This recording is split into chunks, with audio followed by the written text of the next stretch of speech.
اس video کے اندر میں قرآن مجید کی ان آیات کے بارے میں بات کروں گا کہ جن میں ایمبریولوجی کے حوالے سے بہت سی باتیں بتائی گئی ہیں۔ یہ ویڈیو بہت زیادہ ریسرچ کے بعد میں بنا رہا ہوں۔ آپ سے گزارش ہے کہ اس ویڈیو کو پورا دیکھیے گا اور اپنے دوستوں کے ساتھ شیئر بھی کیجیے گا۔ اس ویڈیو کے اندر ایمبریولوجی کو ڈسکس کروں گا جو کہ قرآن مجید کے اندر بیان کی گئی ہے۔ ایمبریولوجی، علم الجنینز، رحم مادر میں انسانی بچے کا ارتقاء، یہ وہ مطالعہ ہے جو پیدائش سے قبل انسانی ارتقاء پر روشنی ڈالتا ہے۔ مسلمان مفکرین کے ایک گروپ، انہوں نے ایک مشہور و معروف یمنی مفکر شیخ عبد الماجد آزمدانی کی ہدایات پر قرآن مجید سے انسانی پیدائش سے قبل انسانی ارتقاء اور دیگر سائنس جات کے بارے میں معلومات اکٹھی کی۔ اس کے علاوہ انہوں نے اس میدان سے متعلقہ صحیح احادیث مبارکہ سے بھی استفادہ حاصل کیا اور اس کا انگریزی میں ترجمہ سر انجام دیا۔ اس کے بعد انہوں نے قرآن پاک کی اس ہدایت پر عمل کیا۔ تو اے لوگو، علم والوں سے پوچھو اگر تمہیں علم نہیں۔ اس تمام مواد کا انگریزی زبان میں ترجمہ کیا گیا اور اس مواد کو پروفیسر ڈاکٹر کیتھ مور کو پیش کیا گیا، جو کہ یونیورسٹی آف ٹورنٹو کینیڈا میں اس مضمون کے پروفیسر کے عہدے پر فائز تھا۔ ڈاکٹر موصوف سے درخواست کی گئی کہ وہ اس مواد کے بارے میں اپنی رائے پیش کریں جو اس کو پیش کیا گیا ہے۔ ڈاکٹر مور نے اس مواد کا بخوبی جائزہ لیا اور یہ کہنے پر مجبور ہو گیا۔ The only reasonable conclusion is that these descriptions were revealed to Muhammad from God. قرآن پاک اور صحیح احادیث مبارکہ میں فراہم کی گئی بہت سی معلومات اس میدان میں جدید انکشافات اور جدید دریافتوں کے عین مطابق پائی گئی ہے۔ جیسا کہ میں نے پہلے بتایا کہ میں 9 پوائنٹس میں ایمبریولوجی جو کہ قرآن مجید میں ڈسکس کی گئی ہے اس کو آپ کے سامنے رکھوں گا اور انتہائی آسان انداز کے اندر آپ کو سمجھانے کی کوشش کروں گا، اور یہ آپ کی زندگی کا سب سے قیمتی ٹائم ہوگا جو آپ اس ویڈیو کو دیکھنے میں لگائیں گے۔ تو میرے ساتھ اینڈ تک بنے رہیے گا۔ پوائنٹ نمبر 1، سورہ نمبر 86 آیت 5 to 7۔ تو چاہیے کہ آدمی غور کرے کہ جس چیز سے بنایا گیا ہے اس پانی سے جو نکلتا ہے پیٹھ اور سینوں کے بیچ سے۔ یہ پیٹھ اور سینہ، یہ 2 الفاظ اپنے ذہن میں یاد رکھیے۔ جنین کے مراحل میں لڑکے اور لڑکی کے اعضائے تولیدی گردے کے نزدیک پشت اور 11ویں اور 12ویں پسلی کے درمیان اپنی نشوونما کا آغاز کرتے ہیں، حتیٰ کہ بلوغت کے بعد بھی یہ خون کی رسانی پشت اور سینے کے بیچ سے حاصل کرتے ہیں۔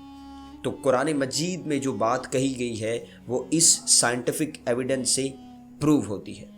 پوائنٹ نمبر 2، سورہ نمبر 22 آیت نمبر 5۔ انسان کی تخلیق نطفے سے فرمائی گئی ہے۔ نطفے کا مطلب ہے سیال مواد کی معمولی سی مقدار، مثلاً وہ مقدار جو چائے کا کپ خالی کرنے کے بعد اس کے پیندے میں موجود رہتی ہے۔ اس کا ذکر قرآن پاک کی مختلف آیات میں بیان کیا گیا ہے، جیسا کہ سورہ نمبر 23 آیت نمبر 13، سورہ نمبر 16 آیت نمبر 4، سورہ نمبر 18 آیت نمبر 7، سورہ نمبر 35 آیت نمبر 11، سورہ نمبر 36 آیت نمبر 37 اور سورہ نمبر 40 آیت نمبر 67۔ پوائنٹ نمبر 3، قرآن مجید کی سورہ نمبر 32 اور آیت نمبر 8 میں اللہ تعالیٰ یوں بیان کرتے ہیں، اس کی نسل رکھی ایک بے قدر پانی کے خلاصے سے۔ عربی لفظ سلالہ سے مراد ہے خلاصہ، یعنی کسی چیز کا بہترین حصہ۔ ہم یہ جانتے ہیں کہ عورت کو برابر کرنے کے لیے مرد کی منی میں شامل لاکھوں سپرمز میں سے ایک سپرم کافی ہوتا ہے، اور اسی ایک سپرم کو قرآن پاک نے سلالہ کے نام سے تعبیر کیا ہے۔ اس کے علاوہ عورت کے لاکھوں ایگز میں سے برابر ہونے کے لیے ایک ایگ کی ضرورت درپیش ہوتی ہے، اور اسی ایک ایگ کو قرآن پاک نے سلالہ کے نام سے تعبیر کیا گیا ہے۔ پوائنٹ نمبر 4، قرآن مجید سورہ 76 آیت نمبر 2۔ بے شک ہم نے آدمی کو پیدا کیا ملی ہوئی منی سے۔ عربی لفظ نطفۃ امشاج کا مطلب ہے ملی ہوئی منی۔ قرآن پاک کی تفسیر لکھنے والے کچھ اصحاب کے مطابق ملی ہوئی منی مردانہ یا زنانہ منی کو ظاہر کرتا ہے۔ یہ اب بھی نطفہ ہی قرار دیا جاتا ہے، اس لیے نطفۃ امشاج سے مراد ہے عورت اور مرد کی ملی ہوئی منی کی قلیل مقدار۔ پوائنٹ نمبر 5، قرآن مجید کی سورہ نمبر 53 آیت 45 to 46۔ اللہ تعالیٰ یوں بیان کرتے ہیں، اور یہ کہ اس نے 2 جوڑے بنائے، نر اور مادہ، نطفہ سے، جب ڈالا جائے۔ رحم مادر میں بچے کی جنس کا تعین مرد کے مادہ کا مرہون منت ہوتا ہے، نہ کہ عورت کے بیضہ النساء کا مرہون منت ہوتا ہے۔ بچے کی جنس کہ وہ لڑکی ہوگا یا لڑکا، اس امر پر منحصر ہے کہ کیا کروموسوم کا 23واں جوڑا بالترتیب XX یا XY ہے، کیونکہ میل کے اندر XY اور فیمیل کے اندر XX 23واں کروموسوم ہوتا ہے۔ بنیادی طور پر جنس کا تعین فرٹیلائزیشن کے موقع پر ہوتا ہے، اور یہ ایگ پر منحصر نہیں ہوتا بلکہ یہ سپرم پر منحصر ہوتا ہے۔ مرد کے اس مادے کے کروموسوم کی نوعیت پر منحصر ہوتا ہے جو ایگ کو فرٹیلائز کرتا ہے۔ اگر مرد کی طرف سے آنے والا سپرم X کا حامل ہوگا تب لڑکی ہوگی، اور اگر مرد کی طرف سے آنے والا سپرم Y کا حامل ہوگا تب لڑکا ہوگا۔ یہ انفارمیشن قرآن مجید میں کتنی کمال کی ہے۔ اس لیے نطفہ مخصوص طور پر مرد کے مادے کو ظاہر کرتا ہے۔ ایمبریولوجی کے حوالے سے جب آیات ڈاکٹر کیتھ مور کو پیش کی گئیں تو انہوں نے بڑی حیرت انگیز بات کہی۔ ڈاکٹر موصوف نے کہا کہ کچھ آیات مبارکہ قرآن مجید کی ایسی ہیں جن کے بارے میں وہ سائنسی طور پر درست کے ضمن میں کوئی تبصرہ نہیں کر سکتے۔ اس بارے میں کچھ نہیں کہہ سکتے کہ آیت مبارکہ صحیح ہیں یا غلط ہیں، کیونکہ وہ ان آیات مبارکہ میں فراہم کردہ معلومات سے بذات خود ناآشنا تھے۔ اس کے علاوہ ان معلومات کے بارے میں جدید تحقیق اور مطالعہ بھی خاموش تھا۔ جو آیات ڈاکٹر کیتھ مور کے سامنے پیش کی گئیں ان میں سے ایک آیت مبارکہ درج ذیل ہے، سورہ نمبر 96 آیت 1-2 کہ پڑھو اپنے رب کے نام سے جس نے پیدا کیا آدمی کو خون کی پھٹک سے بنایا۔ ڈاکٹر کیتھ مور کو یہ علم نہ تھا کہ جنین اپنے ابتدائی مرحلے میں کس شکل کا حامل ہوتا ہے۔ اس نے اس کی پڑتال کرنے کی غرض سے جنین کے ابتدائی مراحل کا مشاہدہ طاقتور مائکروسکوپ کی مدد سے کیا اور اس کو قرآن پاک کے فرمان کے عین مطابق پایا۔ اسی طرح اس نے قرآن پاک سے اس میدان سے متعلقہ کئی دیگر معلومات حاصل کیں جن معلومات سے وہ لا علم تھا۔ ڈاکٹر کیتھ مور نے اس میدان سے متعلق تقریباً 80 سوالات کے جوابات پیش کیے، اور یہ جواب اس مواد سے متعلق تھی جو قرآن مجید اور احادیث مبارکہ میں اس میدان یعنی ایمبریولوجی کے حوالے سے دستیاب تھا۔ اس نے یہ اقرار بھی کیا کہ قرآن پاک اور احادیث مبارکہ میں جو کچھ فرمایا گیا ہے وہ اس میدان میں سر انجام دی گئی جدید ترین دریافتوں اور انکشافات کے عین مطابق ہے۔ پروفیسر ڈاکٹر کیتھ مور نے مزید کہا کہ اگر 30 برس قبل مجھ سے یہی سوالات کیے جاتے تو میں سائنسی معلومات کی عدم موجودگی کی وجہ سے ان میں سے نصف سوالات کے جوابات بھی نہ دے پاتا۔ 1981 میں دمام سعودی عربیہ میں منعقد ہونے والی 7ویں طبی کانفرنس کے موقع پر ڈاکٹر مور نے کہا، انسانی ارتقاء کے بارے میں قرآن پاک کے فرامین کی وضاحت کرتے ہوئے مجھے انتہائی خوشی محسوس ہو رہی ہے۔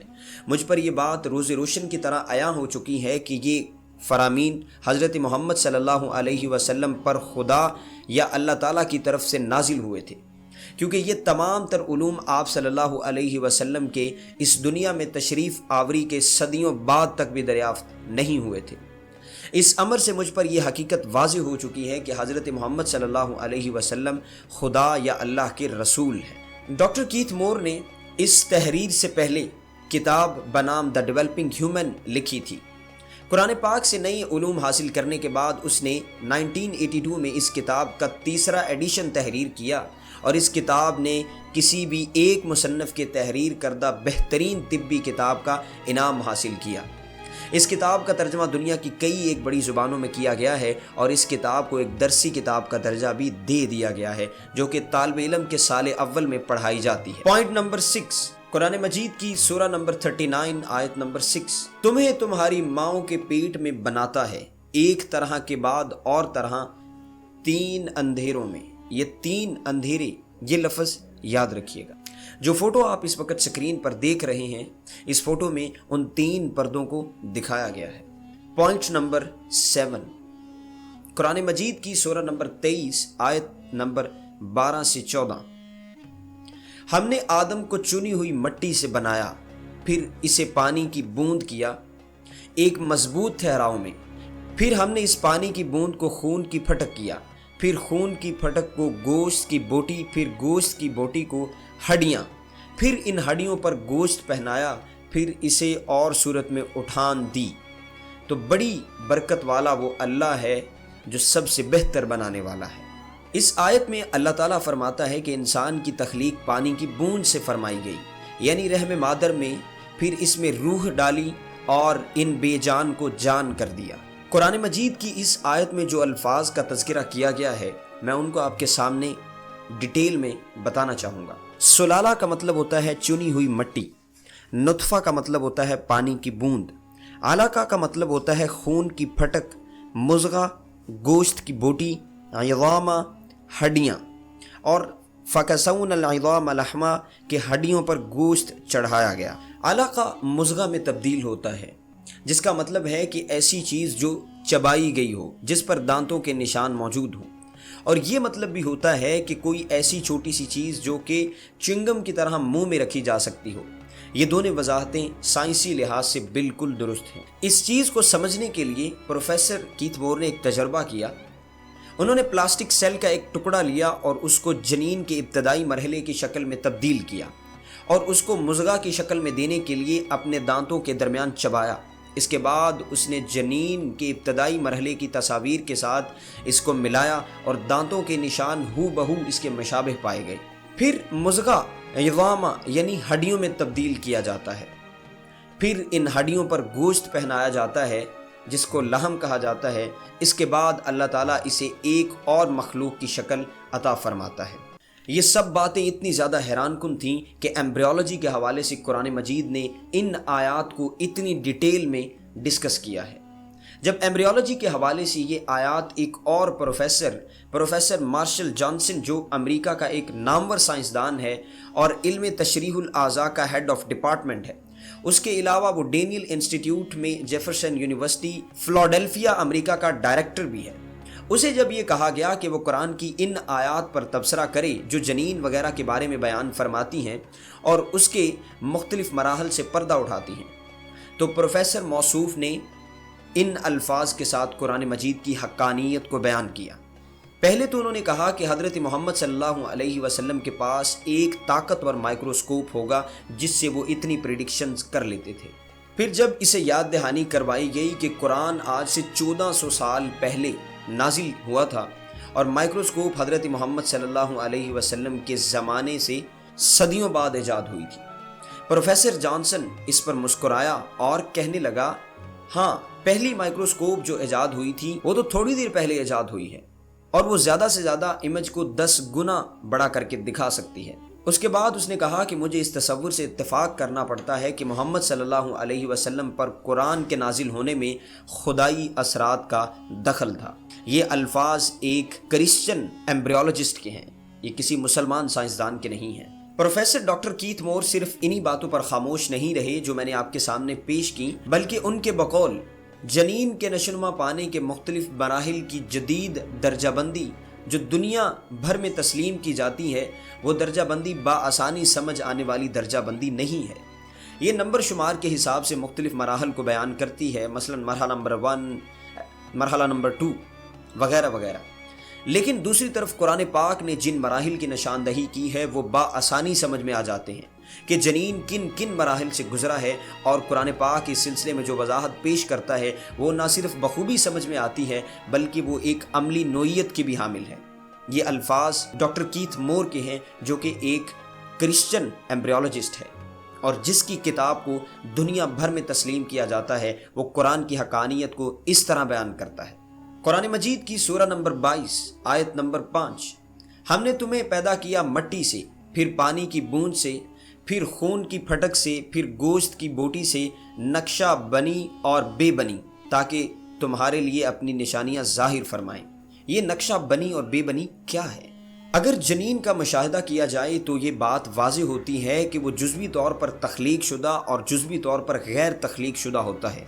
پروفیسر مارشل جانسن کے مطابق اگر ہم اس جنین کی مکمل تخلیق بیان کر رہے ہوں گے تو اس کا مطلب یہ ہوگا کہ ہم اس کے محض اس حصے کو بیان کر رہے ہیں جو تخلیق پا چکا ہے، اور اگر ہم اس کی نامکمل تخلیق بیان کر رہے ہوں گے تب اس کا مطلب یہ ہوگا کہ ہم اس کے محض اس حصے کو بیان کر رہے ہیں جس نے اپنی تخلیق نہیں پائی۔ قرآن پاک نے جنین کے اس مرحلے کی جو وضاحت فرمائی ہے اس سے بہتر وضاحت دینا ناممکن ہے۔ یہ الفاظ انہوں نے قرآن مجید کے اس ورڈ مضغہ کے بارے میں کہے تھے، جو کہ میں نے آپ کے سامنے رکھے۔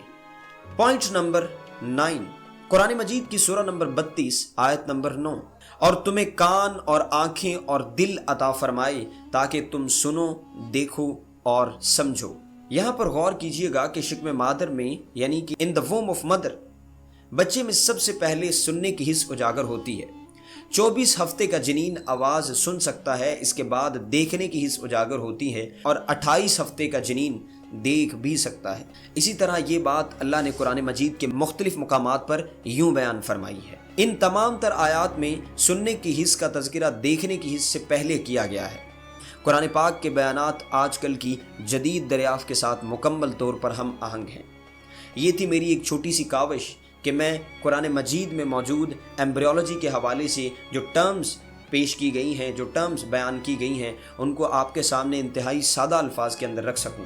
اگر یہ میری کاوش آپ کو پسند آئے تو ویڈیو کو لائک اور شیئر لازمی کیجیے گا۔ ملتے ہیں اگلی ویڈیو کے اندر، تب تک کے لیے اللہ حافظ۔